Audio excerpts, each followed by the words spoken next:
expresiones ancestrales de los pueblos y su tierra.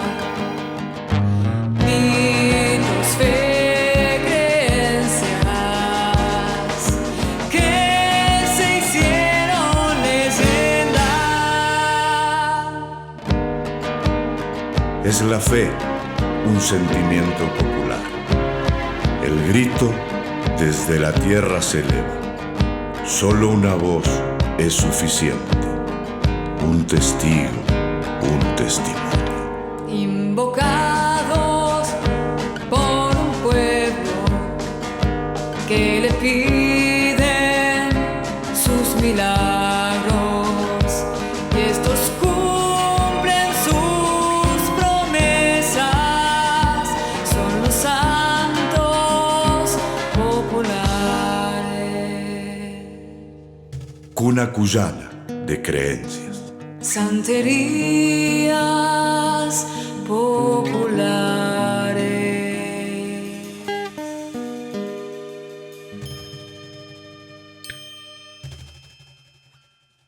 Bienvenidos a Santerías Populares.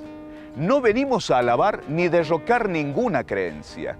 Solo venimos a informar de nuestra rica y antigua historia. Mucho antes que nuestro país se llamara República Argentina. Más aún, antes que se llamara Provincias Unidas del Río de la Plata. Nuestro programa informa sobre las creencias populares cuyanas.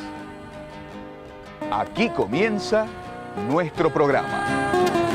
Hoy le mostramos en Santerías Populares Aymogasta, provincia de La Rioja, El Señor de la Peña, Mogna, provincia de San Juan, Martina Chapanay, de Cuatrera a Venerada, Ciudad de Mendoza, El Gaucho Cubillos, la tumba más peligrosa del cementerio, donde le piden y cumple milagros. Ciudad capital de La Rioja, El Tincunaco, cuando nativos y conquistadores se reconciliaron. Una piedra desprendida de las estribaciones del cordón del Velasco, en las rocas riojanas y con el rostro de Cristo de rasgos diaguitas. El origen de este culto es incierto, remoto, que nos remonta a las adoraciones indígenas. El culto al Señor de la Peña ya cuenta con su propia leyenda, el Cristo riojano.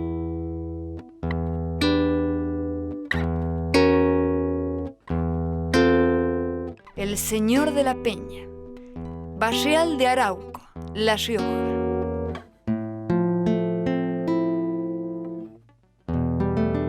Es una piedra ligeramente antropomórfica, desprendida de las estribaciones del cordón del Velasco en La Rioja, presumiblemente por un antiguo terremoto.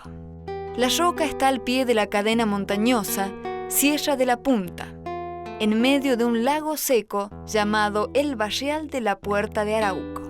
A 15 kilómetros de Anillaco se erige esta figura de unos 12 metros de altura que convoca a multitudes de creyentes, especialmente para Semana Santa. Es el Señor de la Peña, una de las devociones más tradicionales en el sentir de la provincia de La Rioja. Esta historia se remonta a más o menos 500 años, desde los primeros habitantes que tuvimos en nuestro suelo riojano, que eran los diaguitas. Probablemente ellos en aquella época ya la adoraban. Lo cierto es que a ese lugar desde muy antaño, los pobladores de la zona norte de La Rioja y del oeste de Catamarca comenzaron a acudir a la peña para ofrendarle y pedirle algo a esa piedra. El diaguita evidentemente captó esto, se impresionó, la consideró a la peña como un dios, el dios Llastay, protector de la montaña y de la cacería. Y cuando vino el español, lo único que le quedó por decirle, sí, pero ese dios se llama Jesucristo. y de ahí nace la devoción cristiana al Señor de la Peña. Y a medida que transcurrió el tiempo, la figura se fue identificando con Cristo, el rostro humano de Dios, digamos. La gente va con muchísima fe. Al comienzo ellos llegaban y pegaban crucecitas hechas de caña. La gente va, por su creencia, prende una velita, espera que se consuma la velita, le reza sus oraciones y se retira. Y siempre vuelve. La gente que ha recibido un milagro de él, siempre vuelve. Que la gente acudía caminando a caballo porque era una fiesta popular de la población rural. Durante toda la Cuaresma se hacen peregrinaciones allí los viernes, todos los viernes de la Cuaresma, y allí se celebra el Vía Crucis. La gente comenzó a ubicarlo para la Semana Santa. Y allí, desde el lunes de la Semana Santa, ya empieza la gente a ir a formar, ya llevan sus carpas. La gente iba y no sabía bien a qué iba, pero iba. Y confiaba que el ir le permitía encontrarse con alguien superior que le concedía favores. Es una fe tan grande que se siente por él, porque nosotros creemos que es el rostro de Jesús. Estamos orgullosos de nuestro Señor de la Peña y invitamos, ¿no?, a todos a que lo visiten, a que lo conozcan. Todos lo conocen como el Cristo riojano. Es una devoción que se volverá a manifestar nuevamente, cuando miles de promesantes vuelvan al año siguiente.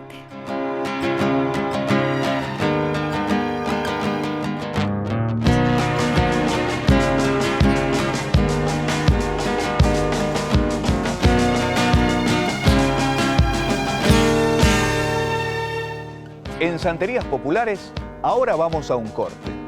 Y le dejo la inquietud de esta trivia. ¿Usted qué sabe de nuestros santos populares? Ya volvemos. Ciudad de Mendoza. El gaucho Cubillos. Trivia. ¿Cuál es el nombre del espíritu del carnaval de Aguita? ¿Chaya? ¿Puyay? ¿Tincunaco? Al regreso lo sabremos. Santerías Populares.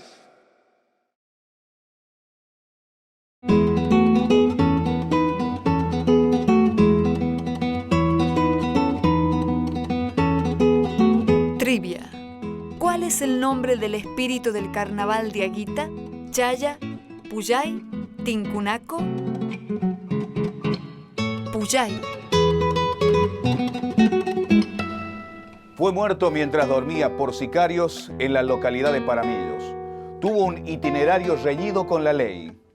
Una solitaria cruz en la altura de la montaña mendocina recuerda su muerte. Juan Francisco Cubillo, el santo de los malandracas. Juan Francisco Cubillos, Las Heras, Mendoza. Los bandidos rurales son una especie de Robin Hood de estas latitudes. Son héroes populares porque parte de sus botines eran distribuidos entre los pobres. Escondiéndose entre los mineros a quienes repartía parte de lo robado, lo cierto es que el gobierno decide poner precio a su cabeza. Es que antes de que terminara el siglo XIX, el gaucho Cubillos fue muerto y así cobrar la recompensa. Francisco Cubillo es un chileno que nació más o menos hacia 1861. Por esas cosas que tienen estos mitos o la historia, no sabemos cómo ni por qué. Lo tenemos actuando en el último cuarto del siglo XIX de este lado de la cordillera como un cuatrero que actuó en la zona de la capital de Mendoza, también Las Heras, que es donde queda el cementerio. Pero según parece, él se desgració ante la ley, fue perseguido de la ley porque el mito dice que o defendió a su china, a su mujer, o defendió a un anciano y mató a la otra persona en el Valle de Uco. A partir de ahí empezó a ser perseguido por la ley, se dedicó al delito, es lo que se llama en el folclore un gaucho alzado. Es una persona que tiene toda una aura mitológica y ya entonces en algunas crónicas se lo llama el Robin Hood de los pobres. Lo llamativo de Cubillo es que fue un dolor de cabeza para el gobierno de la provincia En los diarios de la época siempre salen los policiales, Cubillos asaltó tal lugar, la policía, y siempre el pedido del gobierno de tratar de dar datos para poder atraparlo a Cubillos. Lo matan en Paramillo, en la ciudad fantasmal de Paramillo. Su cuerpo fue extraído y sepultado acá. En la nota que informaba la muerte de Cubillo, del asesinato por parte de la policía, ya se pedía al pueblo que no se lo elevara a la calidad de un santo y se hacía como una especie de arenga, que estos delincuentes, todo eso. Tiene un devocionario, viene mucha gente a verlo. En particular a las personas que tienen problemas con la ley, los que están en cana o sus familiares. Por eso, entre estos mensajes es común ver libertad para mi hermano José M. Si se fijan en la tumba van a encontrar inscripciones de gente que tienen el hermano en el penal, o que piden por el hermano que está en el penal, el hijo, el marido. Esas ofrendas son las manualidades que se hacen en la cárcel. Y mucho estudiante viene, o sea, a pedirle para sacar alguna materia. Cuando vos le pediste y él te cumplió con la manda, vos tenés que venir y cumplir con lo que le ofreciste. En este caso son esas ofrendas, esos exvotos. Se le rinde culto recurriendo a los ritos de la iglesia oficial. Hay reclinatorios, hay cruces. La gente, contrario a lo que dice la iglesia, la gente que cree en estos santos es muy creyente. No son profanos, como dice la iglesia. Y también se da un fenómeno que nosotros lo hemos denominado sincronismo, que lo vas a ver en todos estos devocionarios. Aparte de la foto, la imagen del santo dueño de casa, vas a ver que hay cualquier cantidad de imágenes de santos oficiales y también de otros santos populares. Porque la idea es que mientras más potencias vos juntás, más poder va a tener ese santo y más posibilidades va a tener el de cumplir con la manda. Estos fenómenos tienen una característica, son muy dinámicos. En este cementerio hay devocionarios que ya han dejado de tener fieles, pero eso no quiere decir que no vaya a volver a tenerlos. Estas creencias se adormecen, no desaparecen, se adormecen hasta que algo hace que vuelva a resurgir. Un ejemplo, la crisis de 2001-2002 hizo que resurgieran estos santos populares, estos santos del santoral profano, prefiero decir. Y ahí es cuando empezamos a ver a San La Muerte, al Gauchito Gil, Cubillos tuvo su segunda etapa de oro. Siempre pasa algo que hace que tal persona que tuvo sus devotos los perdió y de repente vuelve a tenerlos. Se ponen de moda. Su alma milagrosa perdura, haciendo el bien a los humildes que le dedican esta morada de eterna paz. Los domingos en la iglesia hay avisos parroquiales. Aquí en Santerías Populares, avisos santorales. Avisos santorales. Gilda, 7 de septiembre. San La Muerte, 15 y 20 de agosto. Madre María, 2 de noviembre.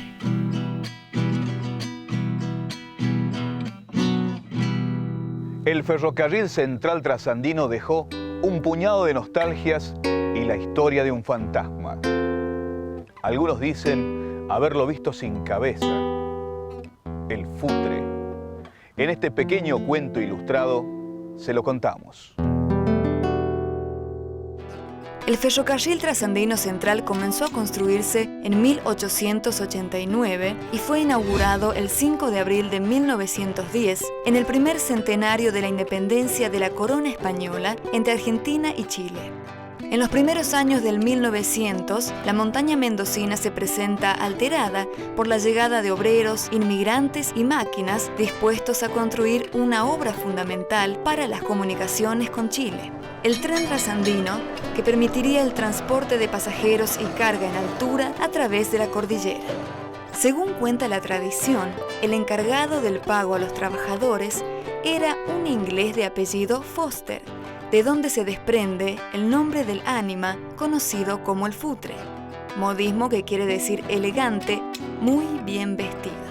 Sin embargo, la historia que devino en leyenda popular en torno a esta figura errante que atemoriza a los visitantes nocturnos de la montaña.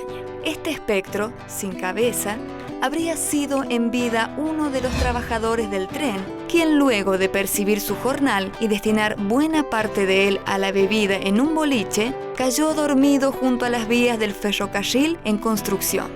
Con los rieles por almohada, el hombre fue decapitado por un tren que hacía pruebas esa noche. El futre, dice la leyenda, se aparece a quienes tienen alguna cuenta pendiente que pagar, principalmente con la justicia. Por ello se dice que el futre no está entre las gentes, sino en la conciencia sucia de los malhechores. Desde entonces, el fantasma del obrero vaga en la oscuridad con la cabeza en una mano, intentando vengar su muerte ante quien ose cruzarse en su camino. ¿Cómo le fue en la trivia anterior? No se preocupe, aquí le dejamos otra. Ahora vamos a un corte en Santerías Populares. Ya volvemos. Mogna, provincia de San Juan. Martina Chapanay. Ciudad capital de La Rioja. El Tincunaco.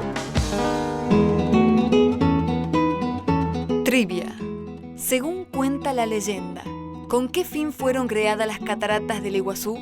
Para separar el amor puro de una pareja guaraní, para salvar a una bella dama guaraní, para ayudar en la cosecha a los pobladores de la región. Al regreso lo sabremos. Santerías Populares.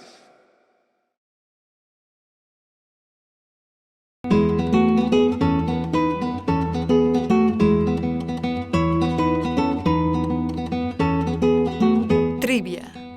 Según cuenta la leyenda, ¿con qué fin fueron creadas las cataratas del Iguazú? Para separar el amor puro de una pareja guaraní. Una niña de las lagunas de Guanacache se convirtió en bandolera para luego poner a disposición de los desvalidos sus habilidades. Cambió sus ropas de mujer por las de varón y desde Mogna resucitó a la inmortalidad. Martina Chapanay. Martina Chapanay, Mogna, San Juan. Apenas corrían unos años desde la revolución de 1810, vestida como gaucho, se convierte en uno más de ellos. Martina Chapanay vivía en el sur de San Juan, cerca de las lagunas de Guanacache. Se dice que era una descendiente de criollos e indios. Muy joven su madre fallece, entonces su padre le entrega a una familia, el capataz de la finca de esta familia Sánchez, se enamora Martina Chapanay y se va con este capataz. Ella, no sé si enamorada o no, pero lo siguió a este hombre hasta que finalmente se convirtió ella misma en jefa de toda esta banda. Bueno, ella, joven, inmadura, hace esto hasta que se da cuenta que no está bien lo que está haciendo. Ella robaba, dicen que asesinaba. Decide separarse y abandonar esto, a tal punto que termina entregando a esta pandilla, digamos, de delincuentes. Y de ahí en más, ella se dedica a hacer a la inversa de lo que había estado haciendo. Ella conocía todo el pobrerío de toda la región y ayudaba cuando podía a los más necesitados. Muy parecida a un hombre en su forma de vestir, en su forma con cuchillo a la cintura, en la forma de montar, con mucho coraje, que decidió por su voluntad venir a morir acá a Mogna. En el campo es herida por un puma que logran matar a uno de los perros, que ella tenía dos perros muy cuidadosos de ella. Terminan herida en un brazo, llega acá a Mogna, como que ya no puede seguir, y los compañeros de viaje que tenía, ella pide que le gustaría confesarse. Pasa por acá, por el pueblo, un cura, que es justamente uno de los ex integrantes de esta banda de bandoleros que ella tenía, que se había convertido, la confiesa, y bueno, y Martina Chapanay termina, digamos, confesada y termina muriendo acá en este pueblo, enterrada en este pueblo, y bueno, y hoy día la venera el pueblo y la gente de San Juan. Hay gente en Hacha que todos los años, por ejemplo, hace un pequeño acto por el tema de Martina Chapanay. Hay agrupaciones gauchas que se llaman Martina Chapanay Yo conversaba con gente y le pide cosas a la Martina Chapaná y bueno, y viene la gente y se saca foto acá, venera la tumba de la Martina Chapaná y la respeta y bueno. Fue una mujer que tomó la vida para ella, o sea, no esperó que la vida se la dieran o que le arreglaran o le acomodaran la vida. Así que por eso pienso que lo que la gente le pide es más íntimo. Y como ayudaba tanto a la gente, termina siendo querida. Su tumba, al lado de la iglesia de Mogna, es visitada por turistas que veneran y le piden ayuda a quien fuera mitad india, mitad bandida rural.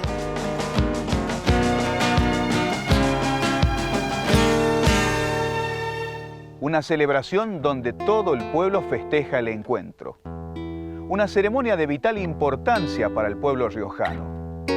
Un regreso a la historia, orígenes, tradición. El Tincunaco. Tincunaco, provincia de La Rioja.